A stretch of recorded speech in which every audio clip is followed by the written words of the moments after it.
Hi, welcome to the next edition of Metadex. So we're going to discuss the last changes in the past week and discuss it. So as of recording, it's 113, pretty much almost 114. So see how the meta has shifted, discuss it a little bit, look into 3 decks that I have for you guys today. If you like this kind of content, make sure you smash that like button, subscribe, hit that bell notification alert for future videos. We're on our way to 2,000 subs. Let's get there together. Let's get into this deck, these trends, and then get into the deck list and discuss them.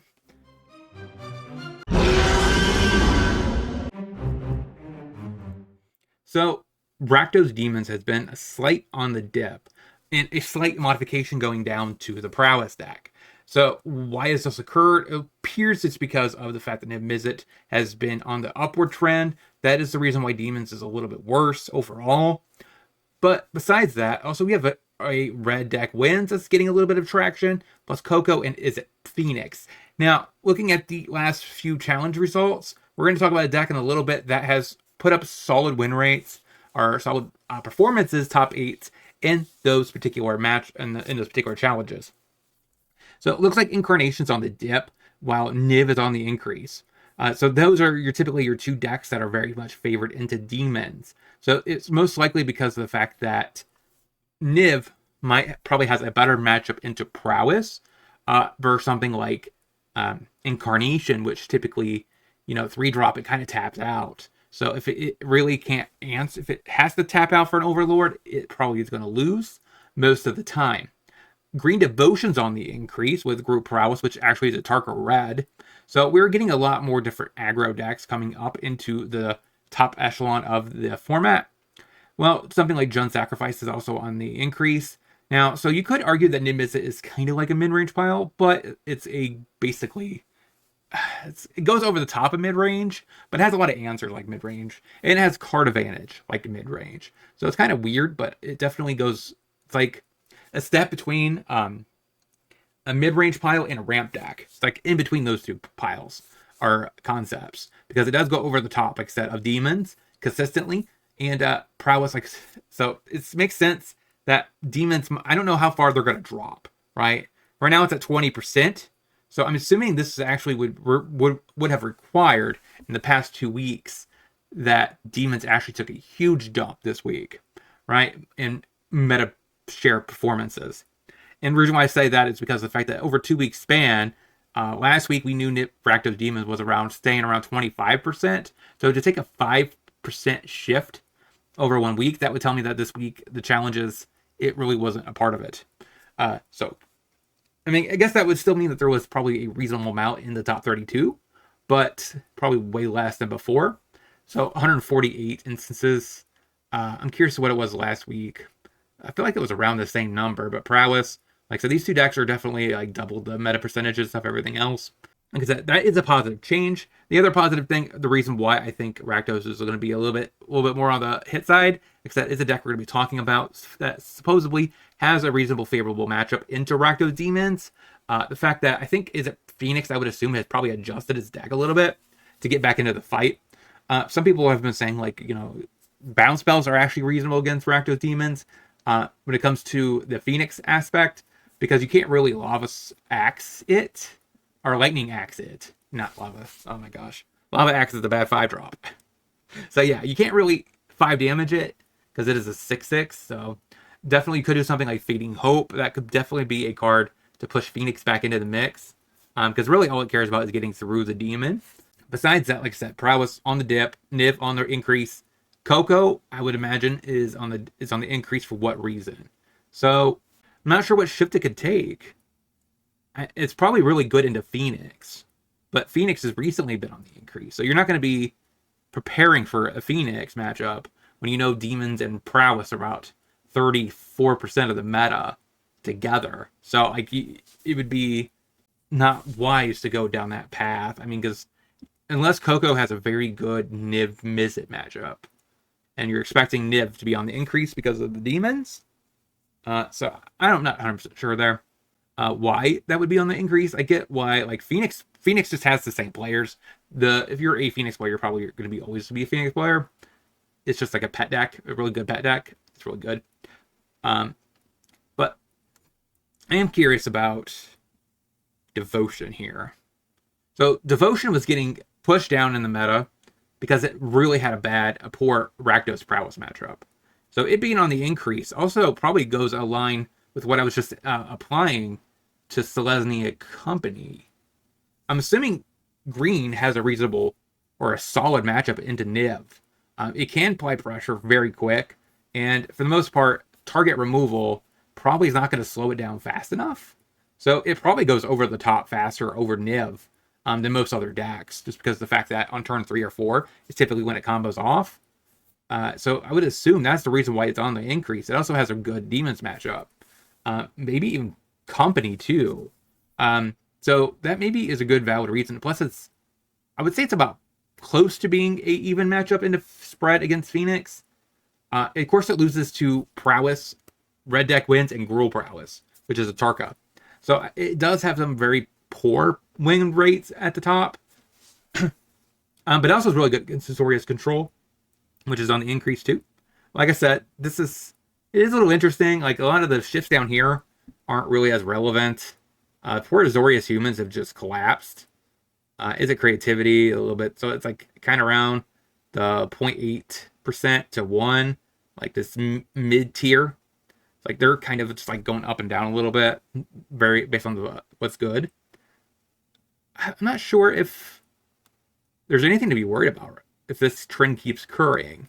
So we'll see what happens with the adjustments to the Demons matchup, because I believe, like I said, the Simic deck was created or had a huge impact on Pioneer because of the fact that it's really good into Demons.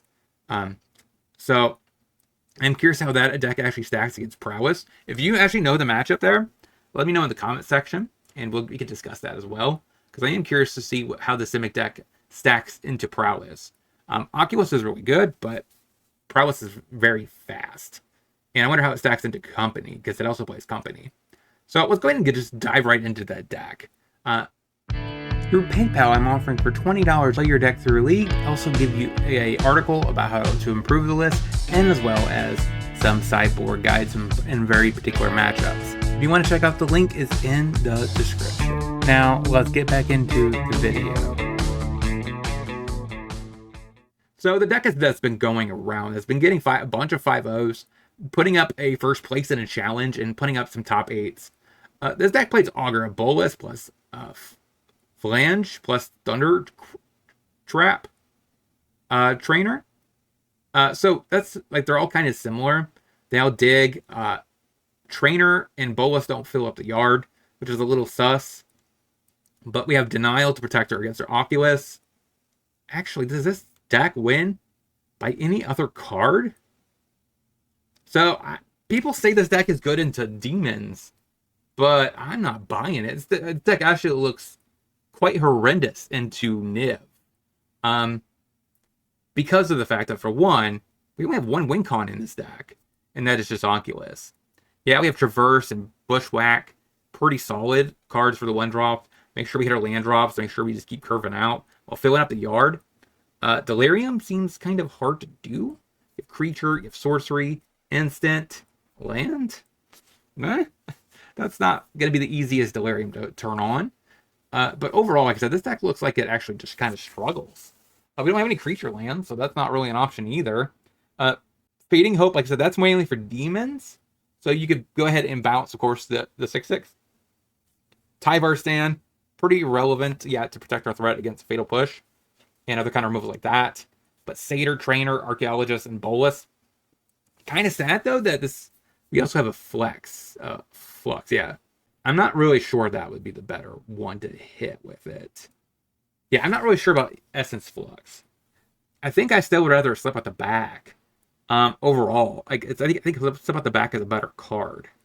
And the reason being is, like, you're addressing target removal with Tyvar Stand. So you don't really need 8 copies of that effect. You really need your secondary hit or option to protect against a Wrath. And that does not do it, because it doesn't say at the end of the turn. It just basically blinks it. So honestly, I would probably want to be on Slip Out the Back. Plus, they get to keep the counter from the Neo form, and they get additional counter. So I'm actually on the fence about Essence Flux. Let me know in the comment section why you think Essence Flux is better than Slip Out the Back, because right now I would assume it's better. The only thing that Flux does better, I guess, is Bolus, Archaeologist, and Trainer, right? It does do a decent job at blinking, getting extra card advantage, potentially finding your Neoforms. So that would be the only advantage. Like I said, the downside is if you can't protect your Oculus against a sweeper. So Supreme Verdict, anything like that, you're just kind of just losing your threats. So that would be the downside. I guess you do have Denial, but the Supreme Verdict is uncounterable, so it doesn't really work there. And Tyvar Stance, I guess, technically saves you from a Destroy type Wrath, but it does not save you against Sunfall, which Niv plays. So overall, I'm thinking this deck probably pretty solid into Rakdos Demons. The fact that this deck does not have a lot of good target removal, I would argue that this deck, on face value, probably is not as amazing into Prowess. But into Niv, I think this deck actually probably struggles. Like I said, because Niv actually plays Bring to Light and the Exile card. So they literally would just exile all your Oculuses. What are you doing post that? Attacking with a Bolus and a Trainer? I don't think that's going to cut it. I guess you could Tyvar Stance, make it a huge thing, but that doesn't seem very good. So I could see where this deck does do okay against Rakdos. But I would imagine a very experienced Rakdos player probably could beat this. But, you know. So we have a little bit more bounce effects against aggro with some unable to screens for aggro. We have some negates, test of talents, disputes. These are some nice little counter magic for control and you know, combo like that. We have natural state for artifact and enchantment removal. Safekeeping for a little bit extra protection for our Oculuses. We have a little bit of vacuum for graveyard heat. Tome for a little bit of card draw. Some formations for annex removal, probably. And also can kill a demon. But it also could draw a card. It's kind of relevant. So, overall, it looks pretty reasonable as a deck. I'm not sure if I would trust this. I did see this deck twice today. I listened to it being played twice against a mid-range pile and lost both times. It was pretty lopsided. This deck just got crushed. So I'm not sure where this deck stands. Like I said, it is good against one matchup. We'll have to see how this deck unfolds for the next 2 weeks. How does it stack up against other decks? Like how does it stack up against Niv? I want to know all that in the comment section. I probably will be trying this in a live stream at some point. Tomorrow maybe. I don't know. We'll find out. There's another deck next that I kind of maybe want to try in a live stream. I heard it's a little bit trickier to play, but let's get into that one. So next is the Dimir Waste-Not deck. So this deck has been, I guess, doing okay in the results. It's playing This Town Ain't Big Enough, plus some Thought Seizes, some Talents, which really works well with This Town Ain't Big Enough.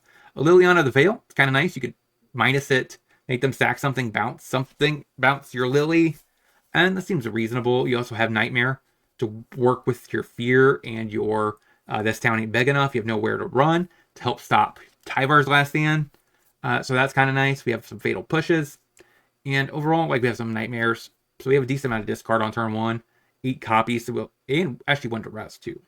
1 Meat Hook Massacre for aggro. Sideboard though, we get a little bit of customization in our package with some more removal instead of discard, a little bit of sweepers instead of discard, some go blanks in case we want some discard and some graveyard heat. Some Narsets in case we face Annex, we don't want them to draw extra cards. Blessing in case we want to draw more cards against aggro. We got Kalitas as a way to gain life. We have a little bit of Duress for control and combo. Clean to Dust for a little bit of graveyard heat, in addition to our go blanks, plus an extinction event for aggro and mono green, which I guess has been on the increase as well, so that is quite relevant.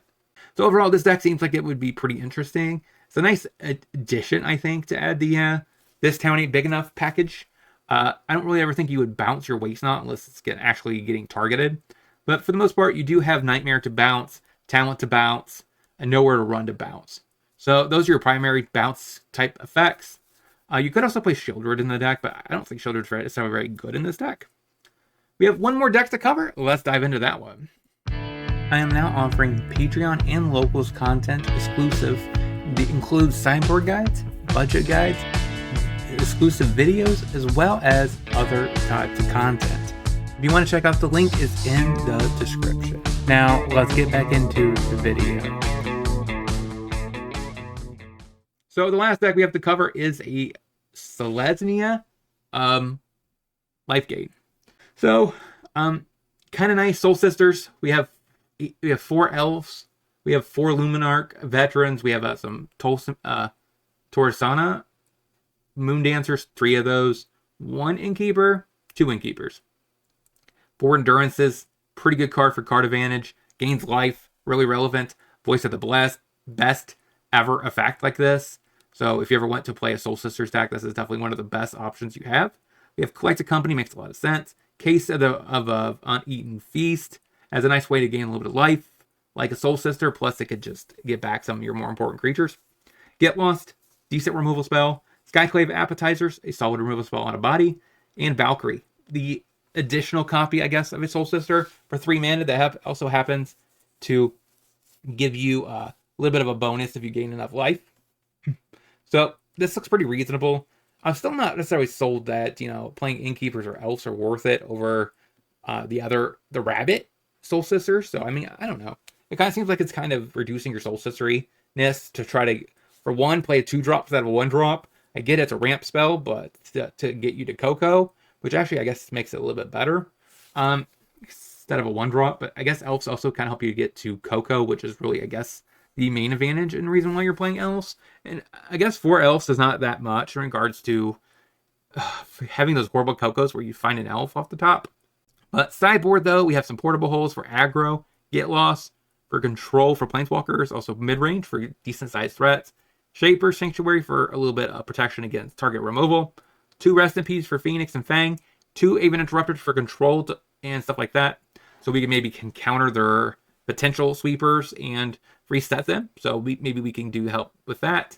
We have a little bit of Guardian of Faith also to help against sweepers. To protect our stuff, phase them out, and then have our stuff get wrapped, which is only the Guardian of Faith. 3 High Noons as a way to stop decks that cast a lot of spells in a given turn. These are decks like, Phoenix, also potentially Lotus Field, stuff like that.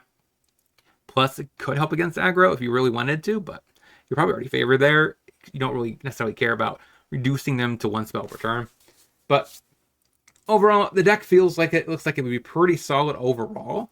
Which one of these decks do you think is the most interesting and that you would want to see me play on stream? Let me know all that in the comment section. How do you guys think the new Simic deck stacks up in the current Pioneer meta? We'll have to wait till next week to see the more shifting and see how it actually pans out, because I would assume the Simic deck will be showcased probably in the tier 2. Right now, I don't really see it on the meta page. It's actually in the rogue decks section. So the more and more this deck actually picks up, if it is a player, I should see it next week on the actual the page. If not, it will stay in the rogue section because it kind of died out. So we shall see about that.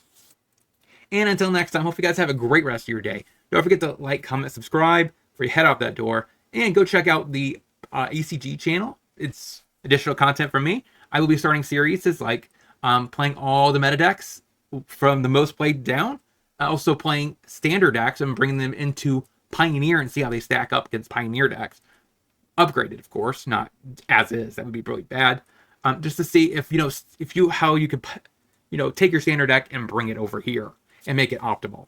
So that's kind of the new series I'm gonna be trying out over there. If those interest you, go check them out. Plus, ACG does do tournaments, so if you're interested in playing big qualifiers, also regional, basically quarterly championships, and a massive main championship every single year for Pioneer, go check out the channel and help support that content, please. So I'll talk to you guys next time. Shout out to all my supporters, and if you want to see any other content from me, check out either one of these 2 videos and playlist, and I'll talk to you soon.